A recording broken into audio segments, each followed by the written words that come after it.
नहमदुहु व नसल्ली अला रसूलिहिल करीम। एक सवाल बलूचिस्तान से हमारे पास आया कि उम्मुल मोमिनीन हज़रत सय्यदा सौदा रज़ियल्लाहु ताला अन्हा का विसाल किस सने हिजरी में हुआ।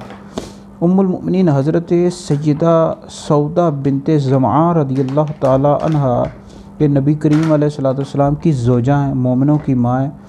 आपके वालिद का नाम ज़मआ था और वालदा का नाम शमूस बिनते अम्र था। और नबी पाक अलैहिस्सलाम ने ऐलान नबूवत के 10वें साल में आपसे निकाह फरमाया। आप बहुत ज़्यादा सखावत करने वाली थी, बहुत ज़्यादा इबादत गुज़ार थी, सदका व खैरात बहुत ज़्यादा किया करती थी। और आपका जो विसाल हुआ है ये शव्वाल मुकर्रम के महीने में हुआ, 54 हिजरी थी। और हज़रत सैयदना अमीर मुआविया रज़ियल्लाहु ताला अन्हु के दौरे खिलाफत में आपका विसाल हुआ। आपकी कब्र मुबारक जन्नतुल बकी शरीफ में। अल्लाह रब्बुल इज़्ज़त आपके सदक़े हमारी मग़फ़िरत फ़रमाए।